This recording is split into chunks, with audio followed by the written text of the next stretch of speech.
எல்லாருக்கும் வணக்கம். இன்றைக்கி ஒரு சின்ன கருத்தை தான் இதில் பதிவு செய்யலான்ட்டு நான் நினச்சேன். ஒரு பிரபல கட்சி கூட்டம் ஒரு பெரிய திடலில் ஆயத்தம் பண்ணப்பட்டு கொண்டிருந்தது. அப்போது அதில் நீங்கள் பார்த்தீங்கன்னா அது நடக்கிறதுக்கு ஒரு 10 நாளுக்கு முன்னாடியே அதில் நிறைய பேர் அதில் அந்த கூட்டத்தை ஒழுங்குபடுத்துறதுக்கு இன்வால்வ் ஆகியிருந்தாங்க. சரிங்களா? அப்போ நீங்கள் அதை பார்க்கும்போது சுற்றி வேறு நல்ல லைட்டிங்ஸ்லாம் பயங்கரமாக வச்சு நல்ல கட் அவுட்ஸு, பிறகு போடுறதுக்கு ரேம்ப் வாக்கு, அந்த மாதிரி எல்லா விதமான செட்டிங்ஸுமே ரொம்ப அழகாக பண்ணிகிட்டு இருந்தாங்க. அந்த கூட்டம் நடைபெறதுக்கு முன்னாடி முந்த நாள் பார்க்கும் பொழுது அந்த திடலே ரொம்ப ஜகஜோதியாக ரொம்ப பிரகாசமாக மின்னி கொண்டு இருந்தது. பார்த்துக்கோங்க. நான் அதை பார்க்கும் பொழுது எனக்கு ஒரு விஷயந்தான் தோணுச்சு மனசுக்குள்ளே.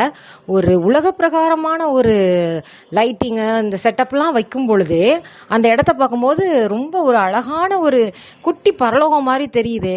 அப்போது இதை விட கோடி மடங்கு இல்லையா, பல்லாயிரம் மடங்கான ஒரு வெளிச்சத்தை உடையவர் நம்முடைய தேவன், பிதாவாகிய தேவன். ஆமாவா இல்லையா? அப்போது அந்த வெளிச்சத்துக்கு முன்னால் நம்மளால் எப்படி நிற்க முடியும்? அந்த கர்த்தருடைய மகிமை நம்மளால், அந்த பிரகாசத்தை எப்படி நம்மளால் அதை பார்க்க முடியும் அப்படிங்கிறது ஒரு நிமிஷம் நான் அதை யோசித்து பார்த்தேன். அதாவது நம்ம கற்பனைக்கு எட்டாத ஒரு வகையில் ஆண்டவருடைய மகிமை இருக்குது இல்லையா? அதுதான் 1 யோவானில் 1ஆம் அதிகாரம் 5வது வசனம். 1 யோவான் 1ஆம் அதிகாரம் 5வது வசனத்தில், தேவன் ஒளியாய் இருக்கிறார், அவரில் எவ்வளவேனும் இருள் இல்லை, இது நாங்கள் அவரிடத்தில் கேட்டு உங்களுக்கு அறிவிக்கிற விசேஷமாக இருக்கிறது. சரிங்களா? இது அந்த யோவான்கிறவர்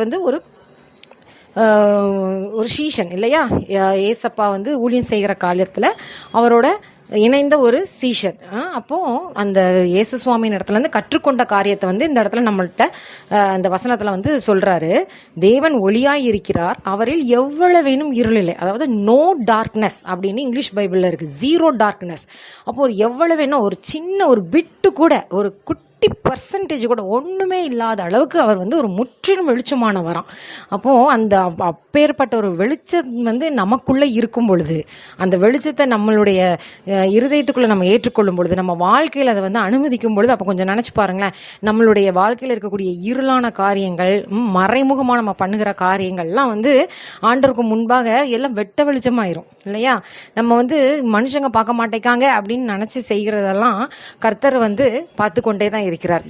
யாருக்கோ தெரியாமல் நம்ம இந்த காரியங்கள் செய்கிறோம், இல்லைனா நம்ம மனசுக்குள்ளே நம்ம நினைக்கிறது எப்படி மற்றவங்களுக்கு தெரியும் அப்படின்னு நினைக்கிறதெல்லாம் அது ஆண்டவர் முன்னால் செல்லுபடியாகாது.